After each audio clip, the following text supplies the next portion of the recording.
Hello. Good evening everyone. आशा करता हूँ सब कोई अच्छे होंगे।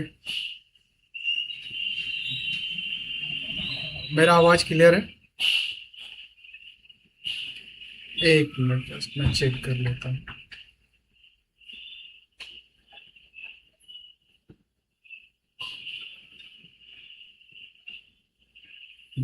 ठीक है।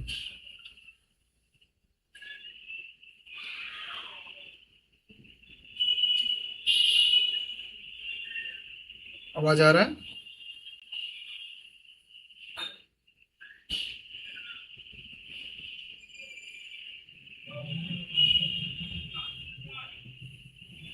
तो हम लोग one of the important chapter आज स्टार्ट करने जा रहे हैं।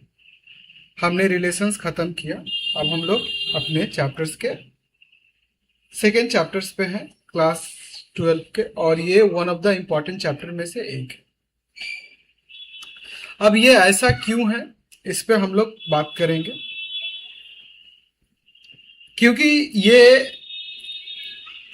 फंक्शन स्टार्ट करने से पहले इसके बारे में आपको समझाता हूँ। फंक्शन एक ऐसा चैप्टर है जिसका यूज आप पूरे कैलकुलस में करोगे। तो कैलकुलस में क्या क्या पढ़ोगे, इसके बाद जो चैप्टर है आपका लिमिट्स,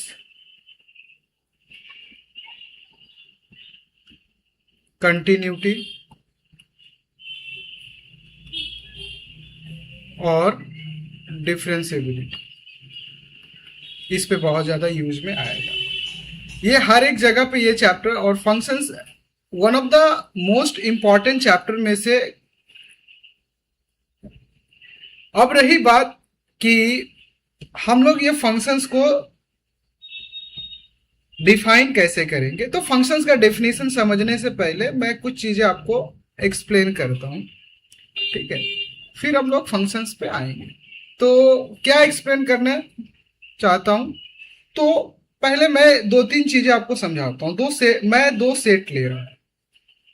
ये सेट एक लिया जस्ट समझाने के लिए, और एक ये दूसरा सेट लिया मैंने इधर। ये सेट मान लो ए है और ये सेट मान लो बी है। आप ऑब्जर्वेशंस बस रखना, ठीक? इसमें है x1, x2, x3, x4, चार चीज लिया, और ये इधर से इधर की ओर डिफाइंड है, मतलब ये f है, फंक्शन है। इधर में मान लो y1 है, y2 है, y3 है, y4 है। मान लो x1 y1 से कनेक्टेड है, x2 y3 से कनेक्टेड है, x3 y1 से कनेक्टेड है, x4 y4 से कनेक्टेड है, ठीक है? दूसरा सीन यहां पे लिखता हूं मैं, अब बस डायग्राम समझना, तो डेफिनेशन ऑटोमेटिकली क्लियर हो जाएगा। हमने एक सेट और लिया, ये ए है, ये सेट बी है। फिर यहां पे वही कहानी, x1, x2, इस बार x3 लिया, और हम फिर ले रहे हैं y1, y2, y3, y4, चलेगा। x1 y1 से कनेक्टेड है, x2 y2 से कनेक्टेड है, x3 y4 से कनेक्टेड, y3 यहां पे फ्री। फिर एक हमने लिया यहां पे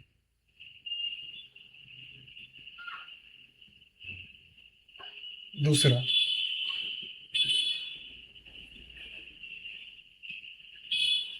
क्लियर है? इसमें हमने सेट रखा x1, x2 मान एलिमेंट है, x3, और ये सेट आपका ए है, ये सेट आपका बी है। बस अभी आप ऑब्जर्व करना, अभी आपको और कुछ नहीं जानना है। डेफिनेशन क्या है मैं बताऊंगा थोड़ी देर में। y2 है। अब मैंने और एक और ले लिया मैंने y3, चलेगा। x1 को y1 से कनेक्ट कर दिया, x2 को y2 से कनेक्ट किया और x3 को मैंने फ्री छोड़ दिया। फंक्शन यहां से डिफाइन है f(x), यहां तक क्लियर है। तो इस डायग्राम में आप ऑब्जर्वेशंस करना, बस आप ऑब्जर्व करना, अभी कुछ लिखने की जरूरत नहीं, बस मैं स्लाइड। तो यहां पे आप ऑब्जर्व कर क्या क्या ऑब्जर्व कर रहे हो कि जो हमारा मैप किया हुआ है, तो सेट ए से सेट बी की ओर सेट ए के सारे एलिमेंट का कनेक्शन सेट बी में है। इस चीज को लिख देता हूं, every element of set A has connection in set B, चलेगा। बस इतना। यहां पे क्या देख रहे हो, ये कहानी इसमें भी सेम है, और y3 has no connection from set A। यहां पे ये चीज ऑब्जर्व किया। इस डायग्राम में आपने क्या ऑब्जर्व किया, इस डायग्राम में आपने ऑब्जर्व किया सेट A has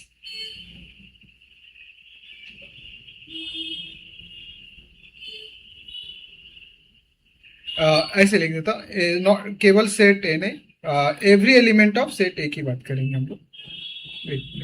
इरेज कर दिया, ठीक है, जस्ट क्या बोला मैंने, x3 does not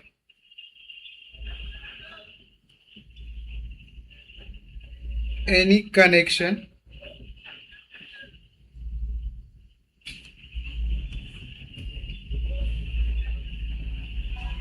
with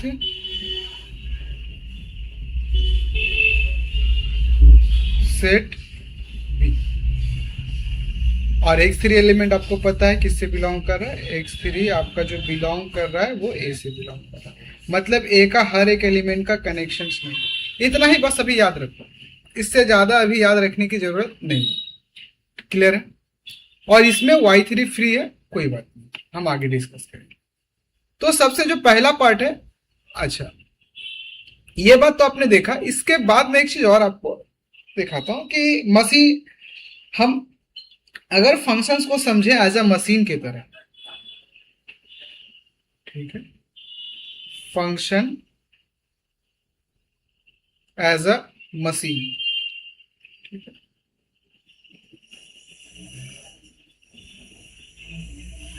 तो फंक्शन को हम एज अ मशीन समझते हैं। हम एक सिंपल सा मशीन निकालते हैं, बनाते हैं। मान लो एक मशीन है, ये यहां से कुछ इनपुट आएगा,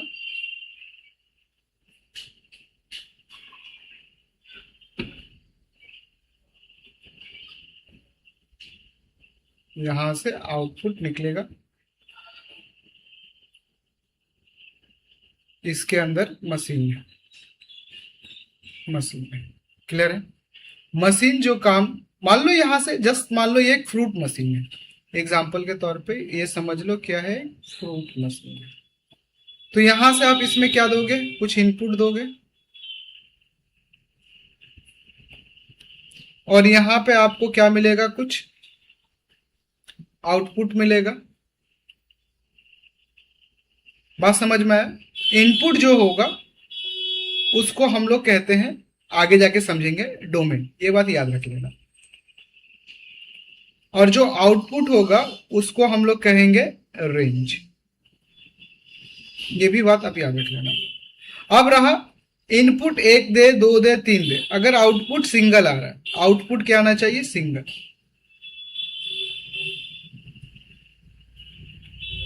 आउटपुट क्या आना चाहिए? सिंगल। तो इनपुट हम कुछ भी दें, क्लियर है, आउटपुट हमारा सिंगल ही आए,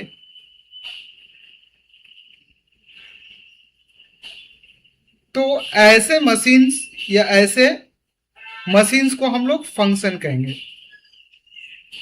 क्या कह देंगे? फंक्शन। और अगर आपने इनपुट दिया और आउटपुट मोर देन वन है, मोर देन वन है,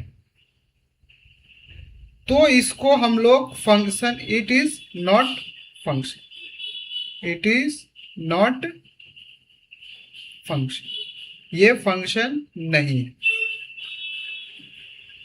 ये बात समझ में आया? यहां तक में कोई कंफ्यूजन नहीं हुआ होगा। इतना चीज आपने अभी ऑब्जर्व किया, ठीक है। तो यही चीज को मैंने यहां पे लिखा हुआ है, देखिए। In day to day life क्या देखते हैं कि हम लोग कोई मशीन्स में इनपुट देते हैं और वो हमको एक आउटपुट दे, मतलब सिंगल टास्क मशीन है। तो ऐसे सिंगल टास्क मशीन्स को ही हम लोग क्या कहते हैं? फंक्शंस कहते हैं, जो मैंने आपको बताया। और अगर उसके आउटपुट्स बहुत हैं तो उसको हम लोग कहते हैं मल्टी टास्क मशीन। और मल्टी टास्क मशीन आपका फंक्शन नहीं होता है, क्लियर है? तो F is single task machine, तो उसको हम क्या कहेंगे? फंक्शंस कहेंगे। ये चीज आपको अभी मैंने समझाया, तो इसको क्या कहेंगे? फंक्शन। और ये क्या है? आपका सिंगल टास्क मशीन है, तो इसको हम लोग क्या कहेंगे? फंक्शन। तो अब जैसे कि देख लो, ये भी यही डायग्राम आपको समझाया था। इनपुट हमने x दिया और आउटपुट हमको ये y दे दिया, तो इसको हम लोग क्या कहेंगे? मशीन्स कहेंगे, सिंगल इनपुट वाला। और सिंगल इनपुट वाला मशीन ही आपका क्या कहलाता है? ये बात याद रखना, मैंने ऊपर में ऑलरेडी लिख दिया है। सिंगल इनपुट मशीन आपका क्या कहलाएगा? फंक्शन कहलाएगा। ये बात समझ में आया? अच्छा, तो इसको डिनोट कैसे किया इन्होंने? इसको डिनोट किया है ऐसे, समझना इस चीज को। इनको डिनोट किया है y equal to F X. समझ में आया? अभी मैं मैथ्स की दुनिया में नहीं जा रहा हूं, अभी मैं आपको as a day to day life example में समझा रहा हूं। मैथ्स की दुनिया में हम थोड़ी देर बाद आएंगे। और जी आपका देखो, more than one task perform कर रहा था। देखो यहां से अगर आप एक इनपुट डालोगे, आपको दो आउटपुट मिल रहा है, यहाँ पे एक आउटपुट मिल रहा है और एक आउटपुट यहाँ पे मिल रहा है। तो इसका मतलब एक इनपुट के लिए ये दो आउटपुट दे रहा है, y1 और y2, माने सिंगल आउटपुट के लिए। तो हमने इसको डिनोट ऐसे कर सकते हैं, एक इनपुट दिया और हमको दो आउटपुट मिला। तो ऐसे फंक्शंस को या ऐसे मशीन्स को हम लोग फंक्शंस नहीं कहेंगे। ये मशीन है, ठीक है, ये फंक्शन नहीं है। पॉइंट क्लियर है? यहां तक में कोई कंफ्यूजन नहीं है? तो मैथमेटिकल डेफिनेशन क्या है फंक्शंस का, आप समझना। तो सबसे पहला बात, जो फंक्शन होने के लिए दो क्राइटेरिया होना है। फंक्शंस होने के लिए दो क्राइटेरिया बहुत नेसेसरी है। अगर अच्छा, सबसे पहले फंक्शंस को रिप्रेजेंट करने का जो तरीका है वो आप पहले देख लो। तो फंक्शन को रिप्रेजेंट हम लोग करते हैं एफ, वो इनपुट कहां से लेगा वो, और आउटपुट उसको, उसका आउट माने वो कनेक्शंस कहां पे रखेगा वो। क्लियर है? ये इस तरह से, या इसको कोई बुक ऐसे भी रिप्रेजेंट करता है, ए से बी, एफ के थ्रू ये कनेक्टेड है। इसको रीड क्या करते हैं? Function, function from A to B, या इसको कोई ऐसे भी पढ़ेगा, mapping from A to B. ये बात समझ में आया? ये 2 पॉइंट आप समझना। क्लियर है? अब जो इंपॉर्टेंट बात आपको मैंने यहां पे बोला उसको आपको ध्यान में रखना है। पहला इंपॉर्टेंट बात आपका क्या है कि ए के जितने भी एलिमेंट हैं,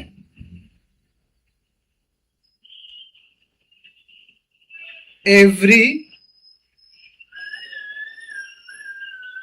element of A has relation या कनेक्शन, ब्रैकेट में लिख दिया रिलेशन या कनेक्शन इन सेट बी। अच्छा, दूसरी बात जो है,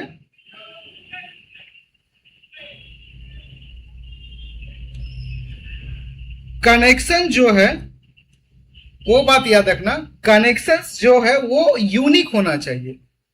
क्या होना चाहिए? यूनिक। अब यूनिक का मतलब क्या होता है मैं समझाता हूं। Connection must be unique. Unique का मतलब क्या है कि अब जैसे इसको समझाने के लिए मैं एक आसान सा एग्जांपल लेता हूं। यही मैपिंग वाला ही समझना, ठीक है? मैपिंग वाले से आपको समझ में आ जाएगा। ये सेट ए है और ये सेट बी है। ये है x1, x2, x3। यहां पे है आपका y1, y2, y3। अब मान लो x1 y1 से कनेक्टेड है और x2 भी y1 से कनेक्टेड है। तो यहां पे जो कनेक्शन है, this connection is not unique. This connection is not unique। क्यों? क्योंकि हम 2 इनपुट ले रहे हैं।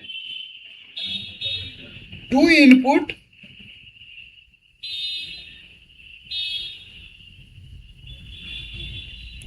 Give same output. 2 इनपुट क्या ले रहा है? सेम आउटपुट, मतलब 2 इनपुट सेम आउटपुट दे रहा है। तो ये कनेक्शंस यूनिक नहीं है। तो यूनिक कनेक्शंस क्या है? तो यूनिक कनेक्शंस आपके सामने यहां पे लिख दिया मैंने।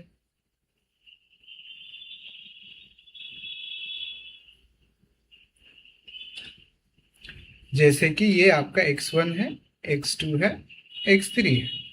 ये हो गया आपका y1, y2, y3। Functions define है सेट ए से सेट बी की ओर, ये डिफाइन है f। तो मान लो x1 y2 से रिलेटेड है, x2 y1 से रिलेटेड है, x3 y3 से। तो आप यहां पे देखो कि x का सारा एलिमेंट कनेक्टेड है b में, हाँ। और हर एक एलिमेंट का एक यूनिक इमेज है, मतलब एक ही एलिमेंट से कनेक्टेड है। पॉइंट समझ में आया? सॉरी, एक चीज मैंने आपको यहां पे, हाँ, ये सॉरी, ये कनेक्शन आपका यूनिक है। इज नॉट यूनिक बोल रहा हूं, ये यूनिक है। तो नॉट यूनिक कब होगा? जब x1 y1 से भी कनेक्टेड हो और x1 y2 से। ऐसे कनेक्शंस को हम लोग नॉट यूनिक बोलेंगे। ये बात याद रखना। ये कनेक्शंस यूनिक है मतलब क्या? अगर आपके सामने मैं एक चीज और रखी तो यहां पे ये कनेक्शंस क्या है?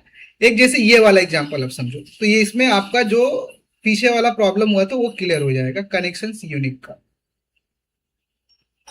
देखो, अब मान लो कि एक जो हमारा फंक्शन है एफ एक्स है, वो मान लो स्क्वायर मशीन का फंक्शन है। जस्ट समझने के लिए, क्या है आपका?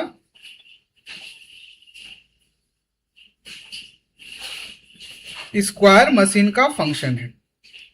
ये क्या है? एक स्क्वायर मशीन है।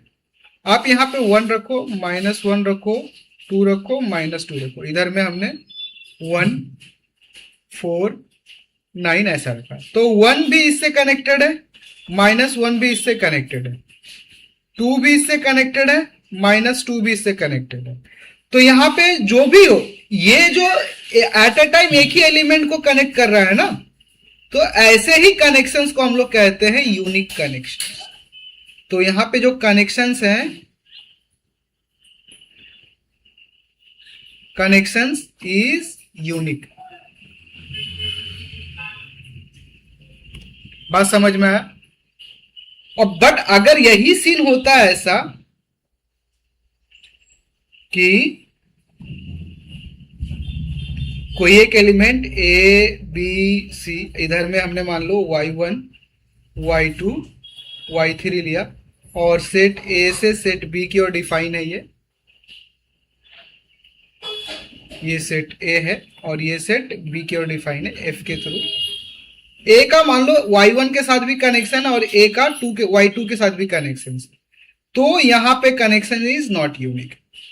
आई थिंक अब मैं अच्छे से क्लियर आपको कर दिया, कनेक्शन इज नॉट यूनिक। ये पॉइंट क्लियर है, यहां तक में कोई दिक्कत नहीं है। तो ये चीजें मैंने जो भी आपको पढ़ाया, देखो यहां पे वही लिखा हुआ है। क्या लिखा हुआ है? ए रिलेशन, और ऑब्वियस बात है कि यहां पे बहुत सारे रिलेशंस होंगे ना, इस केस में आप देखो तो बहुत सारे रिलेशन होंगे, बट सारा रिलेशन आपका फंक्शन नहीं होगा। वही रिलेशन फंक्शन होगा, एफ क्या होगा? F belongs to Cartesian of A cross B like relation. बात समझ में आया? तो आर में आप क्या देखते हो कि R is a subset of A cross B, ये बात सही है, but every function is relation. Every function क्या है? रिलेशन है, but only those relation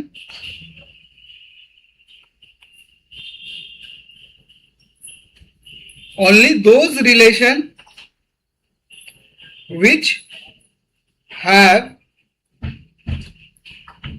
which has every element of set A has unique connection with set B, then it is relation। तब वो क्या होगा? then it is relation। तब वो क्या कहलाएगा? रिलेशन कहलाएगा। तो यही चीज यहां पे लिखा हुआ है, देख, a relation set A from set is each element of A, ये सबसे हाईलाइट वाली बात है, यूनिकली एसोसिएटेड या कनेक्टेड विथ एलिमेंट बी, तो हम उसको क्या कहेंगे? फंक्शन। ये आपको ऑलरेडी बताया था, सिंबल के थ्रू हम लोग ऐसे या ऐसे रिप्रेजेंट करते हैं। ये फंक्शन है, हाँ है ये फंक्शन। अब आप आपका सबसे पहला जो स्लाइड मैंने लिखा था उसमें आते हैं, जस्ट सबसे पहले वाले स्लाइड में, एक मिनट आ जाते हैं। देखो सबसे पहला स्लाइड, यहां पे अगर आप देखोगे तो यहां पे सबका सब कनेक्टेड है, तो ये आपका फंक्शन है, ये आपका फंक्शन है। हाँ सर ये फंक्शन है, ये फंक्शन नहीं है, ये फंक्शन नहीं है, ये फंक्शन है।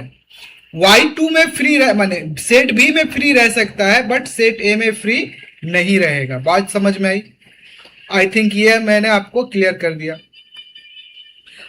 इस चीज को आप अगर थोड़ा सा हम लोग और आगे समझे तो दो तीन बातें आपको और समझाता हूं। जब हम फंक्शंस को डिफाइन करते हैं, मान ले फंक्शन हम डिफाइन कर रहे हैं एफ, जब डिफाइन कर रहे हैं हम कहां से डिफाइन कर रहे हैं? ए से बी की ओर डिफाइन कर रहे हैं। बात समझ में आए? तो एक साइंटिस्ट है यूलर, याद रखना यूलर, इसने फंक्शंस को रिप्रेजेंट ऐसे किया था, y equal to F x. ये बात याद रखना, जहां पे आपका x बिलोंग्स करेगा a से एंड y बिलोंग करेगा आपका fx, सॉरी y बिलोंग करेगा आपका b से, एक मिनट, y बिलोंग करेगा आपका b से, जस्ट गिव मिनट।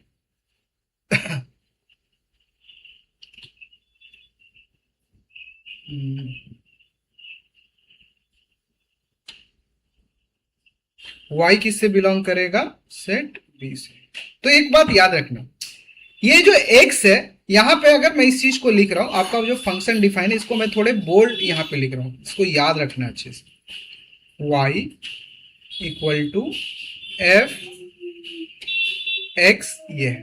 अब बताओ x क्या किसी चीज पे डिपेंड कर रहा है? x इंडिपेंडेंटली हम लोग a से कुछ भी सेलेक्ट कर सकते हैं, तो इस x को हम लोग कहते हैं इंडिपेंडेंट वेरिएबल। क्या कहते हैं? Independent variable. बात समझ में आया? और इस y, ये y की वैल्यू x पे डिपेंड कर रही है, तो इसको हम लोग कहते हैं डिपेंडेंट वेरिएबल। Dependent variable. जैसे कि अगर मान ले मैंने यहां पे एफ एक्स इक्वल टू एक कोई फंक्शन लिख दिया एक्स स्क्वायर, जस्ट समझाने के लिए आपको, अगर हम ये 1 रखेंगे तो ये हमको क्या देगा, 1 देगा। हमने f2 रखा तो ये हमको कितना दे दिया, 4। तो मतलब हम जो x रख रहे हैं उस पे इसका आउटपुट डिपेंड कर रहा है। क्लियर है? तो जो मतलब बेसिकली ये डिपेंडेंट हो गया किस पे, इंडिपेंडेंट पे। हमारा मन किया हमने यहाँ पे √2 रख दिया तो ये क्या आ जाएगा, 2 आ जाएगा। पॉइंट क्लियर है? एक एग्जांपल जैसे और मैंने ले लिया आपके सामने, f x equal to x square minus 2x। अगर हमने एफ एक्स 2 रखा, देखो अपने हिसाब से, तो ये 0 हो जाएगा। f अगर हमने 1 रखा तो ये -1 हो जाएगा। इसका मतलब जो भी आउटपुट आ रहा है वो डिपेंड कर रहा है इस पे। पॉइंट क्लियर है? तो यहां से ये वाली जो पॉइंट है ये आपकी बहुत इंपॉर्टेंट लाइन मैंने आपको बताई, जो बहुत काम का पॉइंट है, आपके लिए बहुत ज्यादा इंपॉर्टेंट रखेगा।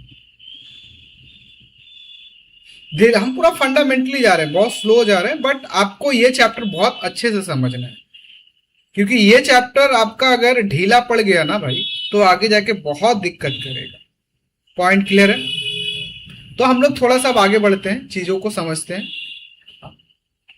तो अगला हम लोग जो बात करने जा रहे हैं वो है हमारा नंबर ऑफ फंक्शंस या नंबर ऑफ मैपिंग। तो समझना, ठीक है? ये थोड़ा यहाँ पे फॉर्मूला तो यही होता है। अच्छा, यहां पे जो ये फंक्शंस डिफाइन है वो डिफाइन है आपका ए से बी की ओर, ये बात याद रखना। अब मैं इस चीज को, ये आया कैसे उसको थोड़ा सा एक्सप्लेन कर देता हूं। तो मान लो हमने सेट ए लिया, क्लियर है? सेट ए में एलिमेंट मान लो x1 है, x2 है, डॉट डॉट डॉट, यहां पे हमने ले लिया x m है, क्लियर है? और इधर में हमने जो एलिमेंट लिया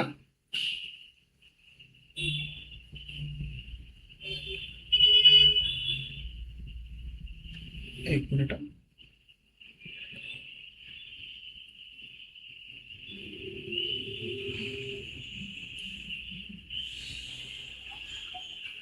हमने यहां पे जो एलिमेंट लिया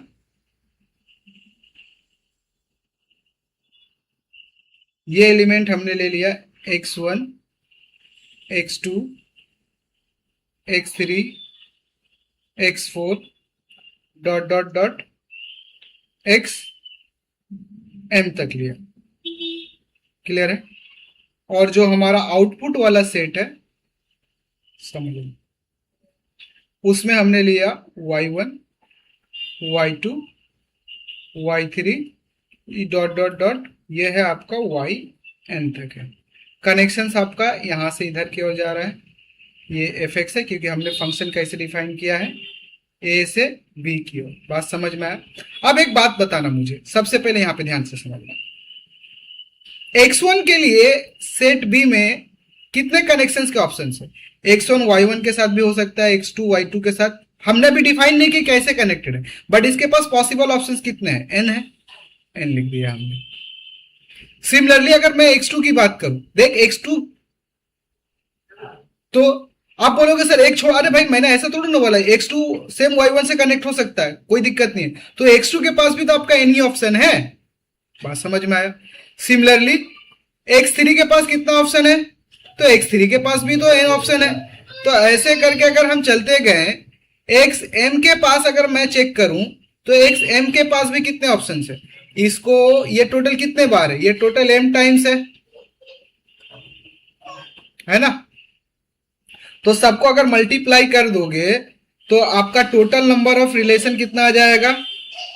टोटल नंबर ऑफ रिलेशन बोल रहा हूं, टोटल नंबर ऑफ फंक्शन कितने हो जाएंगे? तो टोटल नंबर ऑफ फंक्शन हो जाएंगे आपके n का पावर m। अच्छा, आप एक बात सोचो कि ये वाला जो है ये सेट na है, तो ये कार्डिनल ऑफ na है जिसकी वैल्यू m है, और ये कार्डिनल b है जिसकी वैल्यू n है। तो आप इस रिलेशन को ऐसे भी तो लिख सकते हो, जहां फंक्शन जा रहा है उसका कार्डिनल बाई जहां से फंक्शन आ रहा है उसका कार्डिनल। तो ये हो गया फॉर्मूला। बात समझ में आया? आई थिंक ये क्लियर हो गया होगा आपको, इसमें कोई भी प्रॉब्लम आपको नहीं हुई होगी। आगे बढ़ सकते हैं।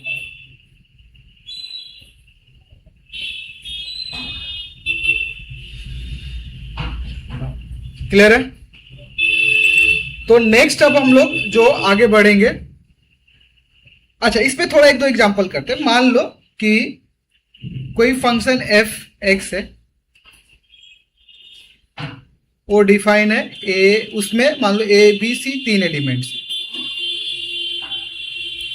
और इसके आउटपुट्स मान लो 1 2 3 4 आ रहा है।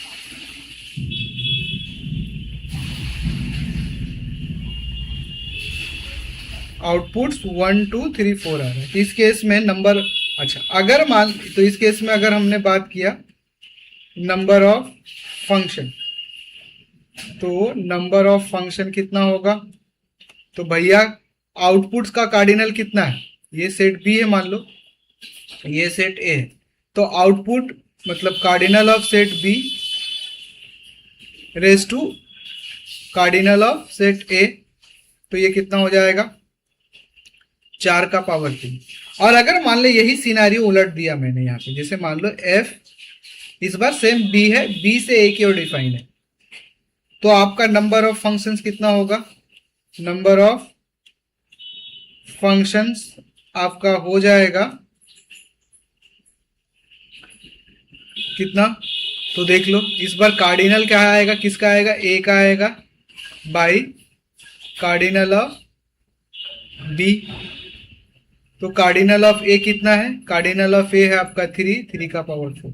तो दोनों चीज अलग है। इसमें आप अगर इसका कैलकुलेट करोगे तो हो जाएगा 64, ये हो जाएगा आपका 81। बात समझ में आया? कोई कंफ्यूजन है, कोई तकलीफ है? आई थिंक इसमें किसी को कोई भी डाउट नहीं होगा यहां तक। ठीक है, अब हम लोग जो नेक्स्ट सेगमेंट है हमारा इंट्रोडक्शन ऑफ डोमेन और रेंज, उस पर बात करने जा रहे हैं। तो सबसे पहले नॉर्मली अगर हम समझे तो जितने भी मशीन्स है तो सब मशीन्स क्या करते हैं? इनपुट एक्सेप्ट करते हैं। बात समझ में आया? तो ये जो जो इनपुट ले सकते हैं, क्या बोला? जो जो इनपुट ले सकते हैं, ये सारे इनपुट के जो कलेक्शंस हैं, उस कलेक्शंस को हम लोग क्या कह देते हैं? डोमेन।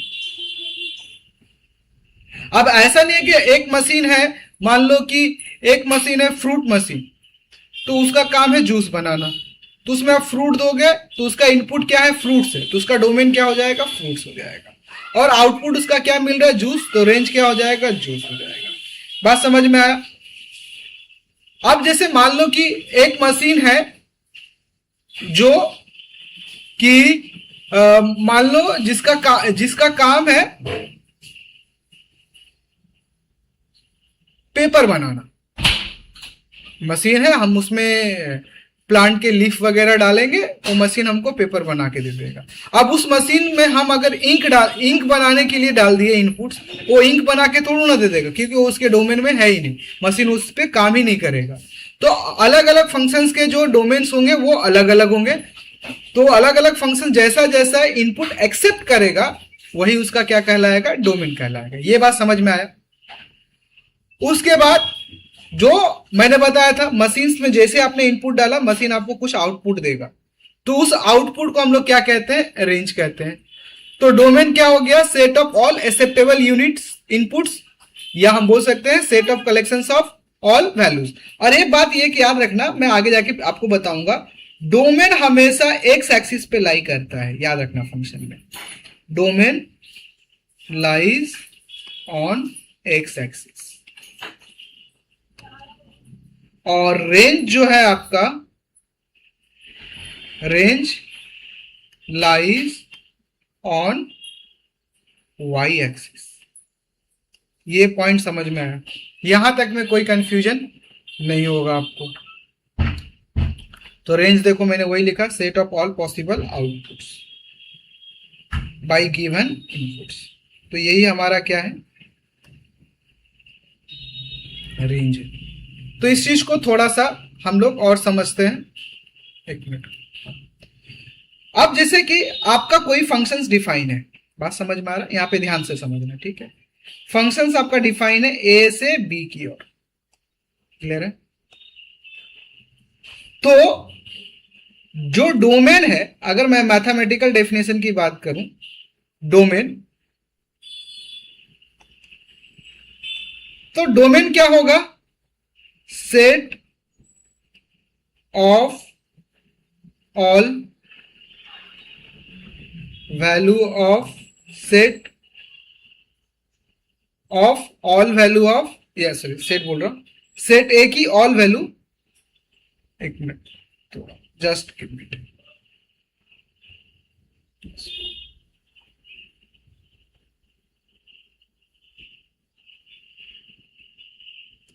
तो इस केस में जो आपका डोमेन है वो है सेट ए। डोमेन क्या है, सेट ए, बात समझ में आया। और रेंज क्या है,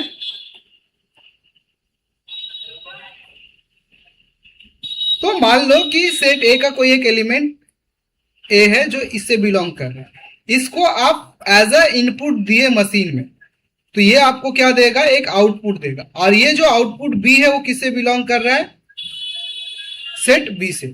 तो इस बी के जो जितने आउटपुट्स होंगे, आउटपुट्स के collections, output collection under F by given input, उसी को हम लोग क्या कहेंगे, रेंज कहेंगे। और इसमें एक वर्ड और आएगा, कोडोमेन।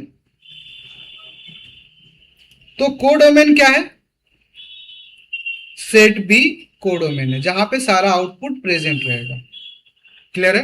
तो एक बात याद रखना, जो आपका रेंज है, रेंज वो आपका सबसेट होगा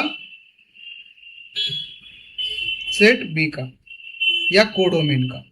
यहां पे लिख देता हूं कोडोमेन का, कोडोम लिख दिया, समझ में आया।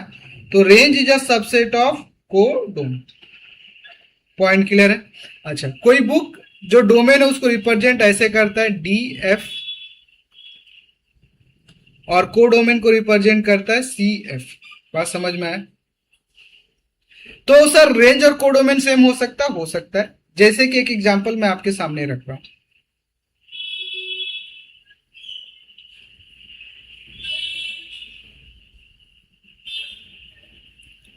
ये सेट ए है, ये सेट बी है। तो सेट ए में हमने रखा x1, x2, x3, x4, इसमें हमने रखा y1, y2, y3, y4, ये हमारा फंक्शन डिफाइन है, एफ एक्स है। x1 मान लो y1 से कनेक्टेड है, x2 मान लो y1 से कनेक्टेड है, x3 y4 से कनेक्टेड है और x4 भी y2 से कनेक्टेड है। तो इस केस में आपका डोमेन क्या होगा? तो इस केस में आपका जो डोम ऑफ द फंक्शन होगा, df जो होगा वो होगा आपका, ये वैल्यूज हैं तो वैल्यूज लिखेंगे x1 x2 x3 x4। आपका रेंज क्या है? तो जो रेंज है, range of function R F, ये आपके सामने क्या है? y1 है, y2 है और y4 है। और कोडोम क्या है आपका? तो कोडोम आपके सामने है सी एफ, जो है आपका y1 y2 y3 y4। बात समझ में आ रहा है? यहाँ पे आप क्या ऑब्जर्व कर रहे हो कि आपका जो रेंज है वो क्या है? सबसेट ऑफ कोडोमेन है। तो जो range is a subset of codomain. बात समझ में आया? तो रेंज और कोडोम सेम हो सकता है? हाँ सर, रेंज और कोडोम सेम हो सकता है। यहां तक में कोई कंफ्यूजन है? किसी को कोई भी तकलीफ है? आई थिंक कोई तकलीफ नहीं होगा। अच्छा, कुछ अलजेब्रिक ऑपरेशंस इसको याद रखना है। तो देख, डोम अगर दो फंक्शंस मान लो कि ऐसा है, जैसे एग्जांपल के तौर पे मैं समझाता हूं एक एग्जांपल। अच्छा, उससे पहले दो तीन बातें आप याद रख लेना। ये चीज आपने लीनियर इनइक्वालिटी में पढ़े होंगे कि अगर कोई फंक्शन स्क्वायर रूट के अंदर है तो वो फंक्शन एक रियल वैल्यू देगा। कब? जब f x greater than equal to 0 हो तब।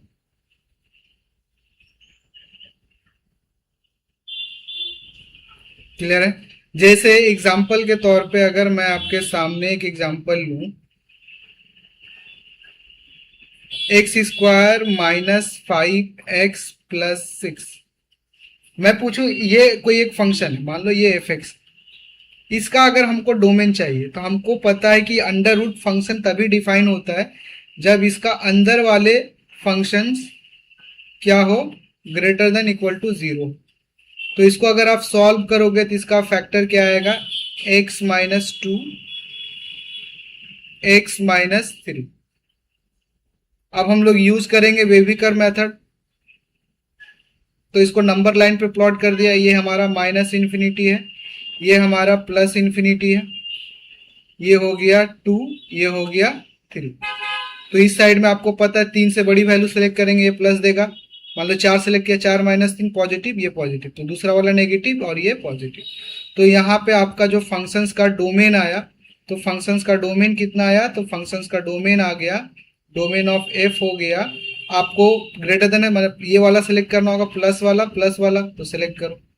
तो ये हो जाएगा x belongs to minus infinity से 2, और 2 पे देख क्लोज है क्योंकि इक्वालिटी है, यूनियन 3 से इन्फिनिटी।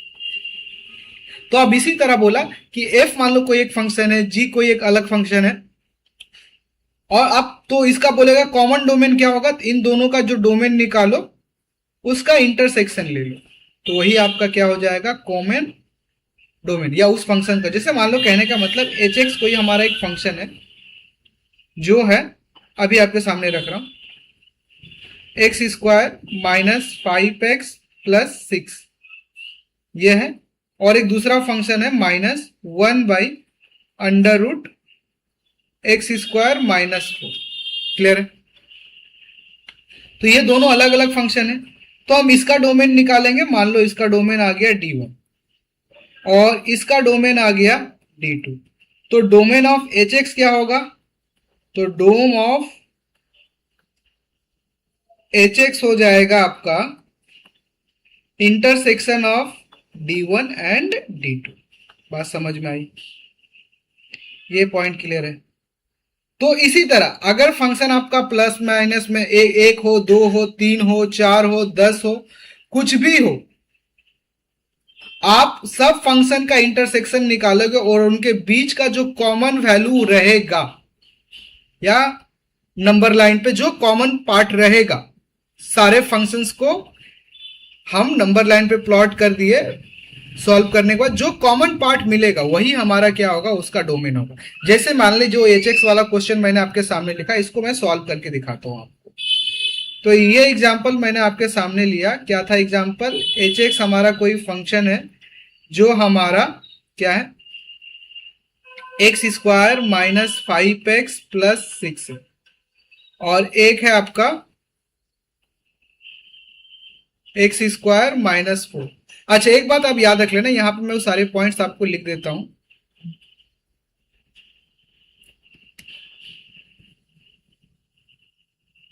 क्या है वो सारा पॉइंट्स? ये चीज तो मैंने अभी आपको लिखा। अगर आपका एफ एक्स ये कब डिफाइन होगा, तो एफ एक्स की वैल्यू क्या होनी चाहिए, डोमेन में ग्रेटर देन 0।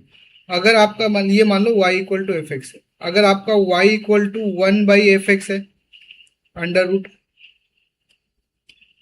अगर है, तो ये केस में आपका जो डोमेन निकालना होगा, तो आप क्या करोगे, एफ एक्स ग्रेटर देन केवल 0, क्योंकि नीचे 0 नहीं आ सकता। नीचे 0 आएगा तो ये इन्फिनिटी हो जाएगा। एक और केस, अगर आपका y equal to F x है, तो ये भी बात ध्यान में रखना है कि एफ एक्स डिफाइन कब होगा, जब f x not equal to 0 हो तब। क्लियर है? ऐसे और भी केसेस आएंगे, धीरे धीरे मैं आपको आगे जैसे जैसे जाएंगे मैं आपको आगे बताते हुए चलूंगा।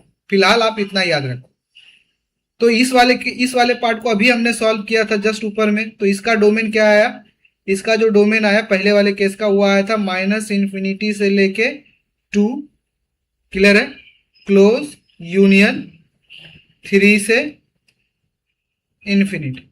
अब आया दूसरा वाला पार्ट। दूसरा वाला पार्ट क्या है, एक्स स्क्वायर माइनस 4 है, तो हम इसको ऐसे लिख लिया, x square minus 4 greater than 0। इसको आप पता है सॉल्व करोगे तो क्या आएगा, x minus 2 x plus 2। Number line पर अगर इसको हमने प्लॉट किया, तो ये है -2, ये है +2, ये है माइनस इन्फिनिटी, ये है प्लस इन्फिनिटी। ये हो जाएगा प्लस, 2 से बड़ी वैल्यू, तो ये प्लस, ये माइनस, ये प्लस। हमको सेलेक्ट करना ये यहां से यहां तक, ये यहां से यहां तक। तो इसका डोमेन ये वाला पार्ट और ये वाला पार्ट है। अब इन दोनों को हमको कंबाइन करना होगा, तो इनको हम कॉमन इंटरसेक्शन लेते हैं। तो माइनस इन्फिनिटी से प्लस इन्फिनिटी, पहला वाला -2 है, फिर 3 है। अच्छा, 2 और 3 पे क्लोज है, तो इसको हमने याद कर, ये सब बेबीकर में आपने सीखा होगा। इसको हम अब ये यहां से यहां तक है और ये यहां से यहां तक है। क्लियर है? दूसरा वाला -2, तो -2 इधर आ गया और फिर क्या है, 2 है, तो -2 से यहां तक और फिर इस 2 से इधर। तो यहां पे आप देखो, एक चीज नोटिस करो कि दोनों में कॉमन पॉइंट कौन सा है, तो दोनों में देखेंगे कॉमन, तो ये वाला रीजन आ गया नंबर लाइन पे, और यहां से ये वाला रीजन आ गया। तो आपका जो फाइनली आंसर हो जाएगा, वो आंसर क्या होगा, x belongs to minus infinity से -2। अच्छा, -2 पे देख ले ओपन है, तो ओपन, फिर यूनियन, 3 पे क्लोज है, तो 3 पे क्लोज से इन्फिनिटी। तो ये हो गया आपका फाइनल एच एक्स का डोमेन। आई थिंक यहां पे किसी को कोई कंफ्यूजन नहीं हुआ होगा। क्लियर है? कोई डाउट? एक बार देख लो, क्या बोला मैंने, आपको समझ में आया? यहां तक में हमने अभी क्या क्या डिस्कस कर लिया?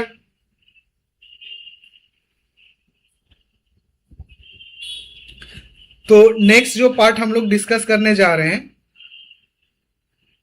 अच्छा, तो मैं इसमें कुछ क्वेश्चंस आपको दे देता हूं, ये घर पे आप ट्राई करना, केवल इसमें डोमेन निकालना है। क्लियर है? सबसे पहला क्वेश्चन एक मैंने आपके सामने रख दिया, f x equal to under root 2x। एक मिनट, मैं एक क्वेश्चन रख देता हूं, f x equal to under root 2x plus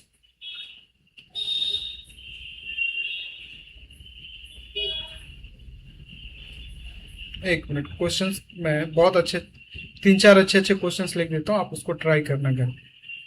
clear है? एक मैंने लिख दिया आपको f x equal to 2x plus 3 by x square minus 9, ये एक ट्राई करना। दूसरा f x equal to under root x plus 1 by x square minus 3x plus 2। तीसरा f x equal to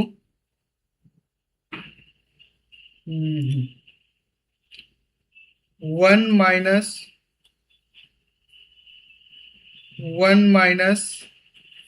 under root 1 minus x. इसको आपको घर पे try करना है, इसका आंसर मुझे बताना आप।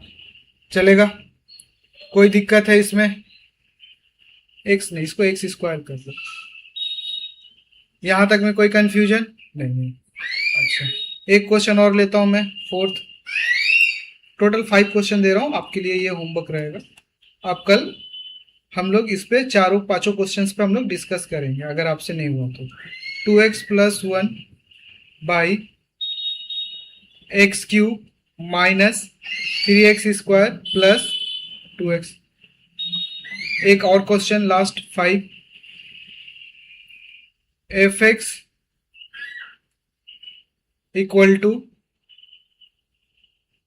ये हो जाएगा x raise to 12 minus x raise to 9 x raise to 4 minus x plus 1। Clear है? ये 5 क्वेश्चन आप ट्राई करके आओ। चलो, इसमें से एक क्वेश्चन मैं अभी आपके सामने कर देता हूं, क्वेश्चन नंबर 4। 3 और 4 आपके सामने मैं कर देता हूं। चलिए, तो मैं सबसे पहले 3 करता हूं। तो क्वेश्चन नंबर 3 मैं आपके सामने कर देता हूं। एक क्वेश्चन और देखो, आप थोड़ा सा अप्रोच समझो। तो क्वेश्चन आपका क्या है? एफ एक्स है, ये है आपका 1 माइनस अंडर रूट, क्या था, 1 माइनस फिर under root 1 minus x square. आप पीछे से ऑपरेट करो। तो सबसे पहले ये वाले, इस पे हम बात करेंगे। फर्स्ट में इस पे बात करेंगे। क्लियर है? सेकेंड में इस पे बात करेंगे, ये सेकेंड में बात करेंगे, और थर्ड में फिर इस पे बात करेंगे। और इन तीनों बात के बाद हमारा जो फाइनल कंक्लूजन निकलेगा, उस पे हम अपना आंसर देंगे। क्लियर है? तो सबसे पहले पहला हमने बात किया 1 minus x square greater than equal to 0। ये होता है डेफिनेशन, अंडर रूट का यही कहानी है। माइनस से मल्टीप्लाई कर दो तो ये हो जाएगा x square minus 1 less than equal to 0। तो इस केस में आपको पता है कि आंसर क्या आएगा, x बिलोंग्स टू -1 से +1। ये चीज आपको याद रहनी चाहिए। क्या? ये चीज आपको ने पढ़ा होगा, एक्स स्क्वायर माइनस ए स्क्वायर अगर लेस देन 0 रहता है तो इसका डोमेन, ये आता है बेबीकर मेथड से। क्लियर है? -a से +a। और अगर आपका एक्स स्क्वायर माइनस ए स्क्वायर ग्रेटर देन 0 होता है तो इसका जो डोमेन आएगा वो आएगा -∞ से -a यूनियन a से इंफिनिटी। ये पॉइंट्स आप याद रखना, बार बार ये मैं नहीं बताने जाऊंगा, क्योंकि ये छोटी छोटी चीजें आप अगर याद रखोगे तो कैलकुलेशन फास्ट होगा, इसी वजह से। अच्छा, दूसरा अब ये आएगा सेकेंड वाला। तो ये फर्स्ट वाला हमने केस 1 सॉल्व किया। केस 2 सॉल्व करते हैं। यहाँ पे केस 2 में क्या है, 1 minus under root 1 minus x square, ये ग्रेटर देन 0 है।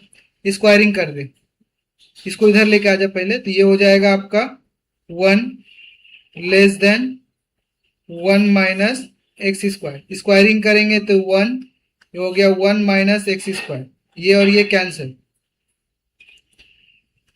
अब हम माइनस से जैसे मल्टीप्लाई करेंगे तो एक्स स्क्वायर ग्रेटर देन 0, तो इसका मतलब ये ऑलवेज ट्रू है।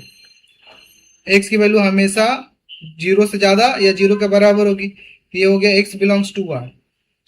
तीसरा केस आपका क्या बना, 1 minus under root 1 minus x square, ये केस 3 है।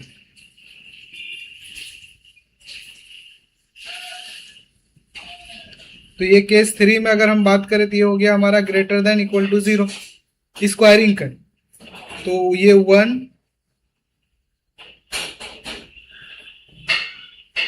पहले लिख देता हूं, स्क्वायरिंग करेंगे तो ये हो जाएगा 1 ग्रेटर देन 1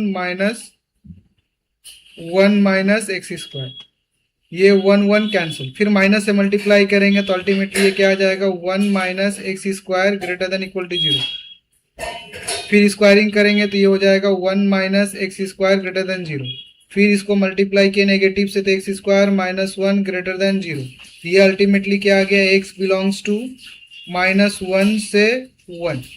क्लियर है?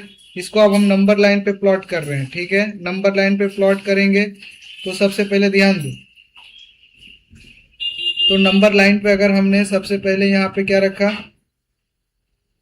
पहला वाला केस में क्या है, पहला वाला केस है आपका -1 से 1, -1 से 1। क्लियर है? तो ये -1 से 1, ये वाला केस, सेकेंड वाला केस ये है, ये थर्ड वाला केस भी सेम यही है। इसका मतलब तीनों लाइन कॉमन यहीं पे आ रहा है।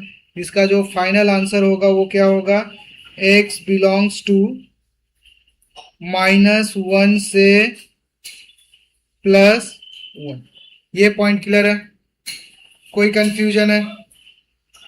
आई थिंक कोई कंफ्यूजन नहीं होगा आपको। आगे बढ़े अब। तो नेक्स्ट हम लोग आते हैं इसके थर्ड वाले क्वेश्चंस पे। ये थर्ड वाला था। सेकेंड फोर्थ वाला कौन सा है, ये। चलो फोर्थ वाला मैं करा देता हूँ, यहीं पे करा देता हूँ। देख, तो सबसे पहले ये समझो, ये अंदर वाला जो मटेरियल है ये क्या होना चाहिए, ग्रेटर देन 0 होना चाहिए, ग्रेटर देन इक्वल टू 0। तो इसको लिख लो 2x + 1 बाई x कॉमन निकाल लेंगे तो ये क्या हो जाएगा, x स्क्वायर माइनस 3x + 2, ये हो गया आपका ग्रेटर देन 0। अब देख इसके रूट्स क्या क्या आएंगे, रूट्स को बस फटाफट प्लॉट कर दे, बस काम खत्म। तो -∞ +∞, इसका रूट न्यूमरेटर का रूट्स आएगा देख -1/2, 1/2 इस पे मैंने डार्क कर दिया, क्यों, क्योंकि न्यूमरेटर का पॉइंट है तो इसको इंक्लूड कर सकते हैं, क्योंकि यहाँ पे साइन ऑफ इंक्लूजन है। अब ये दूसरी वैल्यू 0 आएगी तो ये 0 लिख लिया। अच्छा, x स्क्वायर माइनस 3x का फैक्टर कितना होता है, तो x स्क्वायर माइनस 3x + 2 का जो फैक्टर होगा यहाँ पे निकाल देता हूँ। देख x - 2 x - 1, तो दो फैक्टर हो गए 1 और 2, ये हो गया 1, ये हो गया 2, चलेगा। अब देख याद कर, राइट हैंड साइड से जब साइन चेक करेंगे तो ये plus minus plus minus plus, अपने को ग्रेटर देन इक्वल टू है तो प्लस वाला सेलेक्ट करना होगा, ये तो आपका फाइनली जो आंसर होगा वो क्या हो जाएगा भाई, तो आपका आंसर हो जाएगा x बिलोंग्स टू -∞ से -1/2 क्लोज यूनियन। अच्छा, 0 पे ओपन होगा क्योंकि ये सारे सब ओपन डिनोमिनेटर के पॉइंट है तो ओपन होगा, तो 0 से लेके 1, फिर यूनियन 2 से लेके इन्फिनिटी। पॉइंट क्लियर है? कोई कंफ्यूजन है? आई थिंक यहां तक में कोई भी कंफ्यूजन आपको नहीं हुआ होगा। क्लियर? अच्छा, तो नेक्स्ट है हमारा vertical line test for the function. तो वर्टिकल लाइन टेस्ट क्या है, तो this test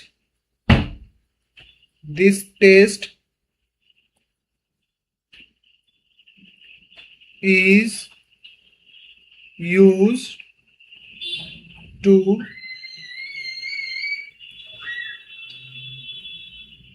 identify given graph of the function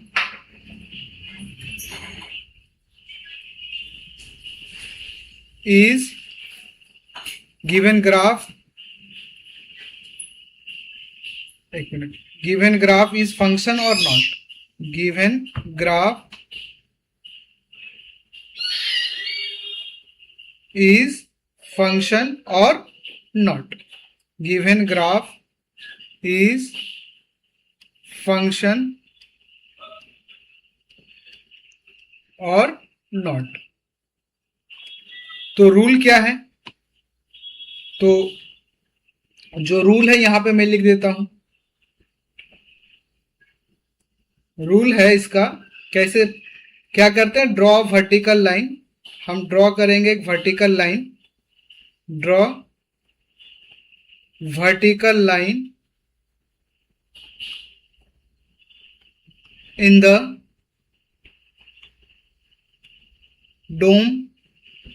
domain of graph. Clear है? उसके बाद if vertical line cut the graph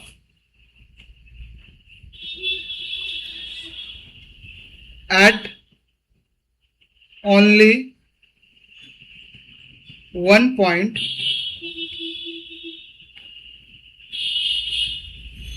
then graph is function। अगर एक से ज्यादा कट करेगा तो फंक्शन नहीं होगा। पॉइंट क्लियर है? यहां तक में कोई डाउट है? आई थिंक कोई डाउट नहीं होगा। फिर से बोल रहा हूं, वर्टिकल लाइन टेस्ट किसके लिए यूज करते हैं? तो वर्टिकल लाइन टेस्ट यूज करते हैं, देख लीजिए ग्राफ हमने ड्रॉ किया, ये वर्टिकल लाइन। अब देखिए कोई फंक्शन दिया हुआ है, ब्लू वाला आपका क्या है, कोई फंक्शन है। अब ये देखिए यहाँ पे भी कट कर रहा है, यहाँ पे भी कट कर रहा है, यहाँ पे भी कट कर रहा है, एक से ज्यादा टाइम कट कर लिया, ये फंक्शंस नहीं कहलाएगा। क्लियर है? तो F x on the graph is not function. अब यहाँ पे आ जा, देख ले इस ग्राफ में अगर मैं एक वर्टिकल लाइन ड्रॉ करूंगा, ये ग्राफ को दो जगह पे कट कर रहा है, यहाँ पे कट किया और यहाँ पे कट किया, तो ये फंक्शन नहीं है, नॉट फंक्शन। बात समझ में आया? ये फंक्शन नहीं है। फिर हमने सर्कल कहीं पे भी, इसका डोमेन मतलब यहाँ पे नहीं ड्रॉ करना, यहाँ पे ड्रॉ किया, चाहे यहाँ पे ड्रॉ किया, चाहे यहाँ पे ड्रॉ किया। क्लियर है? ये कितने जगह पे कट करेगा? दो जगह पे कट किया, तो ये भी फंक्शन नहीं है, फंक्शन नहीं है। इस पे कहीं भी ड्रॉ करो, ये मैक्स टू मैक्स एक ही जगह पे कट करेगा, तो ये क्या है, ये जो एफ एक्स है, एफ एक्स इज फंक्शन, ये फंक्शन है। इसमें भी अगर आप कहीं पे भी ड्रॉ करोगे इस पे, तो यहाँ पे भी एक ही जगह पे कट करेगा, तो ये F x is function. Similarly ये भी एफ एक्स इज क्या है, फंक्शन है। यहाँ पे आप कहीं पे भी ड्रॉ करो, ये इस पे नहीं, ये डोमेन के बाहर हो गया, डोमेन के अंदर ये हो गया, ये हो गया, ये हो गया, तो ये भी क्या कहलाएगा, यहाँ पे भी जो एफ एक्स होगा ग्राफ का फंक्शन जैसे डिफाइन होगा, वो क्या है, एफ एक्स इज फंक्शन, वो क्या कहलाएगा, फंक्शन, या graph is function. Point clear है? ये एग्जांपल, ये भी आपको समझ में आ रहा है, ये भी क्या है, फंक्शन है, ये भी आपका क्या है, फंक्शन है। बट ये दो जगह पे कट कर रहा है, दो जगह पे, तो graph is not function. Point clear है? ये भी आपका फंक्शन है, बट ये फंक्शन नहीं है। पॉइंट क्लियर है? तो हमने क्या बोला कि अगर वर्टिकल लाइन एक जगह पे कट किया तो फंक्शन, एक से ज्यादा जगह पे कट किया तो फंक्शन नहीं होगा। क्लियर है? एक जगह पे कट किया तो फंक्शन, एक से ज्यादा जगह पे कट किया तो फंक्शन नहीं है। पॉइंट क्लियर है? इतना ही याद रखना है, इसी को हम लोग कहते हैं वर्टिकल लाइन टेस्ट। अच्छा, क्लासिफिकेशन ऑफ फंक्शन। तो फंक्शंस को हम लोग बेसिकली तीन कैटेगरी में डिवाइड कर देते हैं। बेसिकली दो ही कैटेगरी है, बट मैं इसको तीन कैटेगरी में समझाऊंगा। एक है आपका अलजेब्रिक फंक्शन बताऊंगा, अलजेब्रिक फंक्शंस के बाद हमारा आता है ट्रांसीडेंटल, और एक आता है आपका पीस वाइज। तो अलजेब्रिक में आपको क्या क्या बताऊंगा। तो अलजेब्रिक में हम लोग डिस्कस करेंगे मोनोमियल, हम डिस्कस करेंगे पॉलिनोमियल, हम डिस्कस करेंगे आइडेंटिटी, हम डिस्कस करेंगे कांस्टेंट फंक्शन, फिर हम डिस्कस करेंगे स्क्वायर फंक्शन, हम डिस्कस करेंगे square root function,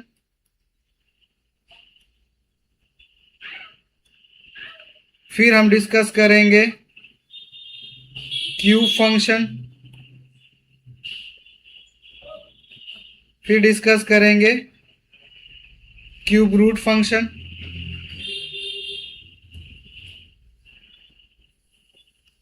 point clear है। और एक और डिस्कस कर लेंगे रैशनल फंक्शन। बात समझ में आया। ट्रांसेंडेंटल में हम लोग डिस्कस करेंगे exponential function,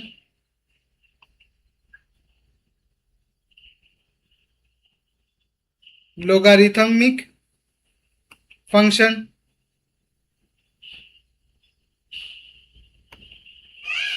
trigno function, trigonometric function, फिर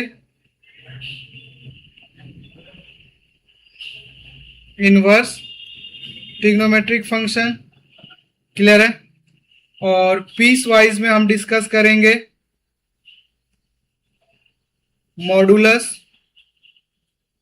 फंक्शन, फिर सिग्नम फंक्शन,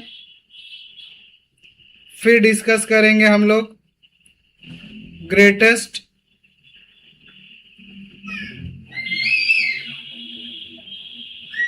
इंटीजर फंक्शन, फिर डिस्कस करेंगे हम लोग लिस्ट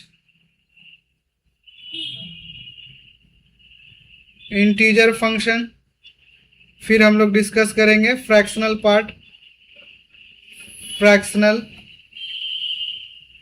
पार्ट फंक्शन।